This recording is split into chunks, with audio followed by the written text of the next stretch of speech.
Muchas gracias, señor presidente. Y gracias también al secretario de Estado por comparecer y hacer el esfuerzo de atender estas 23 comparecencias que se sustancian hoy. Es un esfuerzo compartido porque a nosotros también nos ha costado seguirle.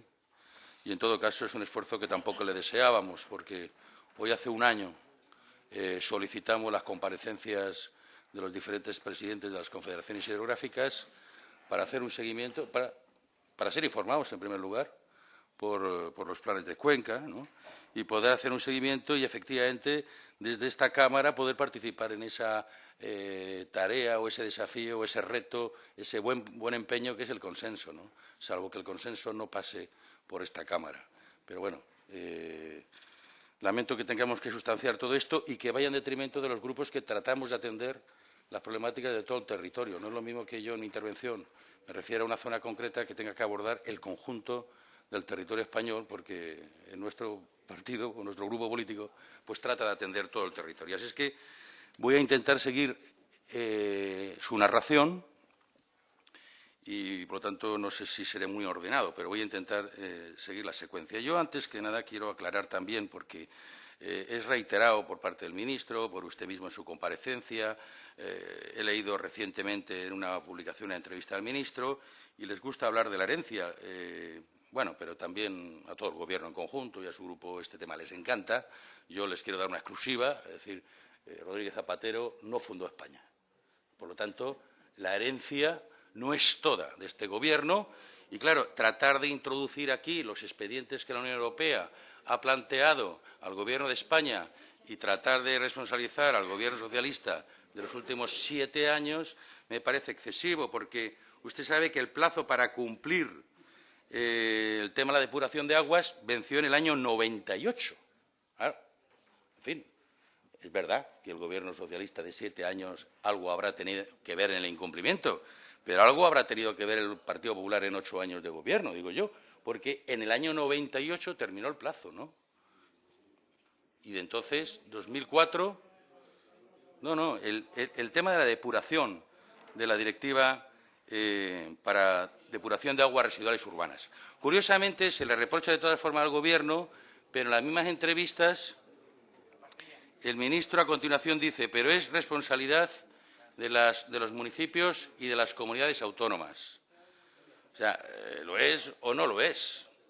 Pero, claro, cuando gobierna el PP es responsabilidad de los municipios y de las comunidades autónomas, pero cuando gobierna el PSOE sigue pasando lo mismo. Por lo tanto, esta es una responsabilidad compartida. De hecho, el expediente y la sanción viene porque 38 ciudades de más de 15.000 habitantes no depuraban correctamente. No vamos a entrar quién gobernaba cada ciudad ni cada comunidad autónoma, porque el Partido Popular no era un partido extraparlamentario ni nada de esto. Gobernaba en comunidades autónomas, gobiernan ayuntamientos. Por lo tanto, aquí, más allá de eso, puede ser que tenga el Gobierno socialista anterior mucha responsabilidad, pero le aseguro que no tiene la exclusiva. Y la otra sanción que también tenemos de Europa es el tema de las cuencas intracomunitarias. Y esto también es competencia de las comunidades autónomas. Por lo tanto, lo que nos puede venir es lo de los planes de cuenca, pero eso todavía no ha llegado. Dicho esta aclaración, quisiera entrar en algunas cuestiones también. Bueno, también quisiera decir otra cosa, porque ustedes alardean de lo bien que lo están haciendo. Bien, déjelo que lo hagan otros, ¿no? Y lo mal que lo hacían los demás. Ha pasado muy poco tiempo. Todo llevará su tiempo necesario para hacer un juicio correcto. Pero dicen que ya no hay ruido. El ruido se ha acabado. Esto lo ha dicho el ministro también. Todo esto lo estamos arreglando y sin ruido. El ruido se ha acabado. Pero es normal, es que el ruido lo montaban ustedes. Y por eso se ha acabado el ruido. Porque yo vengo de una comunidad que se llama la Comunidad Valenciana, que tuvimos mucha agitación. Y los compañeros de Murcia, que también están presentes, también lo han vivido. En mi comunidad se fundó una fundación, valga la redundancia, por parte del Gobierno del Partido Popular, se llama Agua y Progreso. Ni agua ni progreso al final. Pero 7 millones de euros se gastaron con fondos procedentes de empresas concesionarias de la Administración pública y muchas de ellas implicadas en la trama de financiación ilegal del Partido Popular en la Comunidad Valenciana. Las mismas empresas. Y el director de aquella fundación es hoy el director general del agua. Y aquello movilizó tremendamente a la sociedad valenciana. también a la murciana. Y, claro, había una consigna, el trasvase del Ebro. Trasvase que, curiosamente, ahora el borrador del Plan Hidrológico del Ebro no contempla reserva de agua disponible para una eventual trasvase a la Comunidad Valenciana, y, por tanto, para Murcia ni para Almería. O sea, ¿significa esto que el Gobierno ha renunciado al trasvase? Pues, por lo que escucho, pues sí, para unos, pero no de modo definitivo para otros. O sea, es tratar de contentar a todo el mundo, pero lo que sí que está claro es que el borrador del Plan Hidrológico no contempla posibilidad de trasvase, o no hay una reserva para un trasvase. Sabemos que la Comunidad Valenciana, en este caso la Generalitat Valenciana, ha presentado una alegación. No sabemos si otras comunidades han presentado alguna alegación, algún tipo de recurso. Sí que me gustaría conocer esto por parte del secretario de Estado. Pero esto se ha caído y aquello supuso toda esa guerra del agua a la que ustedes hacen referencia y que tuvo, además, con una bandera clara por parte del señor ministro, que hoy no ha acudido. La verdad es que los temas de medio ambiente no es lo que más disfruta.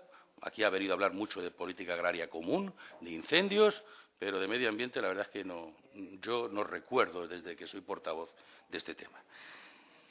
Pues el señor ministro, parafraseándolo, dijo aquella frase que le ha pasado a la historia: este trasvase se hará por huevos y será un paseo militar, o sea, redundante, ¿no? Pues si no quedaba claro de lo por huevos, pues será un paseo militar. Esto es historia ya. O esperemos que sea historia y una mera anécdota y consecuencia de esta desenvoltura oral. Pero bueno, esa es la cuestión. Nosotros queremos saber que el Gobierno se pronuncie definitivamente. ¿Va a haber trasvase? ¿No va a haber trasvase? Del tema del Ebro, porque además la reforma de la Ley de Evaluación Ambiental, recientemente aprobada, pues hable también esta posibilidad de los trasvases. Y hay una polémica en torno a la posibilidad de trasvases y si además estos ya, como ha dicho antes el diputado de Izquierda Plural, van a sustanciarse de un modo mucho más ordinario, más simplificado. Bueno, como la ley de esta evaluación ambiental lo trata de simplificar todo, pues simplificará trasvases. Y ya hablando de la ley de evaluación ambiental, pues comentar que no ha hecho una gran referencia a lo que supone la modificación de la ley de aguas, que ha supuesto estas enmiendas de última hora que se plantearon y que afectan al trasvase Tajo Segura, en un momento en el que el plan de Cuenca está sometido a información pública, como bien se ha dicho, y, sin embargo, en una ley que nada tiene, o mejor dicho, sí que tiene que ver. Tiene que ver en que tiene que medir los impactos ambientales que obras como el trasvase puede provocar, y, sin embargo, queda exenta. Es decir, yo me coloco en una ley y quedo exento del propósito de la ley. Es un contrasentido de todo punto de vista, ¿no? Bueno, pues en ese trance ustedes introducen vía enmienda, ni siquiera el Gobierno da la cara, se lo pasan a su grupo político y nos tratan de vender un consenso que no es sino fruto de un acuerdo partidario de responsables institucionales, todos del Partido Popular, que antes estaban en una guerra, ahora se ponen en la otra, a las órdenes, y se hacen una foto y nos lo traen aquí vía enmienda. Mi pregunta, ¿ustedes están convencidos de que este asunto, tal y como lo han tramitado, tiene mucho futuro? ¿Ustedes creen que Europa, que en la Directiva Marco exige la participación, el acuerdo, todas estas cosas, puede aceptar esto? Yo tengo mis dudas. En segundo lugar, si, como usted ha dicho aquí, no se va a poder trasvasar, salvo que se tenga la reserva, es decir, a partir de los 400 hectómetros cúbicos, usted ha dicho aquí que se pasa de una reserva de 240 a 400, pues esto hace muy difícil el trasvase en la práctica. Lo que sí que vemos es, y también es una demanda por parte de un sector, de que se reflejara en una ley. Entonces, si se refleja en una ley, pero no hay agua, o no hay disponibilidad de agua, ¿qué es lo que se busca? ¿Agua o reconocimiento de derechos? Porque si es reconocimiento de derechos, ya estamos en otro ámbito. Y estamos ya en el ámbito de la compensación económica. Porque el agua, si no la hay, pero tienen el derecho, pues de alguna parte la tendrán que sacar. ¿O cómo es eso? Pues díganlo claro, porque no sabemos si va a haber agua. La reserva hace inviable el trasvase. Y entonces Murcia, Alicante, Almería, necesitan esa agua si quieren seguir así, ¿no? Y dicho esto, pues me conecto ya, pues voy un poco aleatorio, no quería ir tan desordenado, pero en serio, he procurado atender la intervención del secretario de Estado y no traerme nada. Pero bueno, quiero pasar al Júcar. Bueno, en el caso de Júcar, que es un río que a mí también me afecta porque yo soy de la provincia de Valencia, hay una cuestión que yo también quiero sumarme. Y ya lo dije la semana pasada en una proposición no de ley, le pregunté al ministro en la sesión de control, es el tema del abastecimiento urbano de los 13 municipios de las riberas, que además el diputado de Compromís ha vuelto a insistir.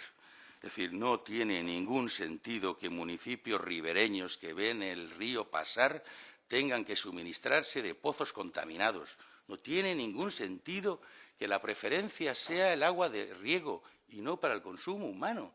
Y ustedes siguen en esa tesis porque tratan de llevar a un acuerdo con los regantes, donde los regantes no renuncian a los derechos, suministran el agua, reciben compensación económica y encima la infraestructura la tienen que pagar los municipios. Es que es una cosa, es decir, con tal de no darle el mismo derecho a la gente para que pueda beber esa agua, gente que sufre las inundaciones. Dicho sea de paso, desde que ustedes gobiernan no hay nada para el plan de prevención de avenidas del Xúquer, no hay nada. Y nosotros hemos presentado reiteradamente la enmienda de la Mota de defensa de Albalá de la Ribera. Siempre lo rechazan. No hay nada. A mí me parece que esto, más allá de una cuestión, estamos ya hablando de la seguridad de las personas en una zona que, como bien se ha dicho aquí, es una zona claramente inundable y reiteradamente inundable. Lo mismo ocurre con el caudal ecológico del Xúquer. El Xúquer está muerto en su tramo final.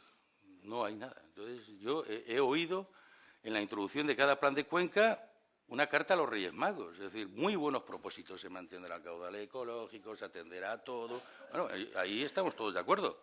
Eso es lo que todos deseamos. Es una exposición de deseos, pero la realidad es que el agua es la que es. Y con eso hay que atender las necesidades.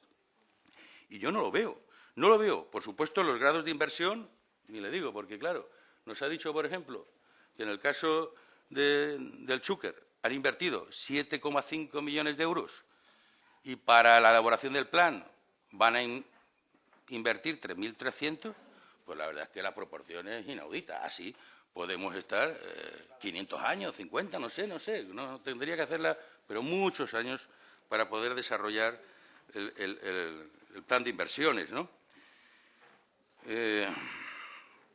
Bueno,